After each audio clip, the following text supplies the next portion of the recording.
শুধু আমাদের দেশের সরকারি অদ্ভুত সিদ্ধান্ত নেয়? চলুন দেখে নেই এই দেশগুলো কি করেছে। শুরু করি সুইজারল্যান্ড দিয়ে, যে দেশ নিরপেক্ষতার জন্য বিখ্যাত। তারা একবার যুদ্ধ ঘোষণা করেছিল হাঁসের বিরুদ্ধে। 1864 সালে এক সুইস সৈনিক ভুলবশত প্রতিবেশী দেশের এক পুকুরে থাকা হাঁসকে গুলি করে ফেলে, আর কূটনৈতিক সমস্যা এড়াতে তারা আনুষ্ঠানিকভাবে হাঁসের বিরুদ্ধে যুদ্ধ ঘোষণা করে। তারপর আছে অস্ট্রেলিয়া, যারা সত্যি সত্যিই ইমুন পাখিদের বিরুদ্ধে যুদ্ধ করেছিল।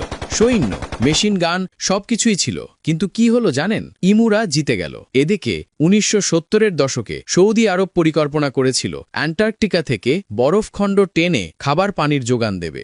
ভাবুন তো, সমুদ্রের ওপর দিয়ে বরফের মহাসড়ক, কি অদ্ভুত সিদ্ধান্ত, তাই না? আমার কাছে আরও অদ্ভুত লেগেছে, যুক্তরাজ্য একসময় জানালার ওপর কর বসিয়েছিল। হ্যাঁ, মানুষ কর বাঁচাতে তাদের জানালাগুলো ইট দিয়ে বন্ধ করে দিত।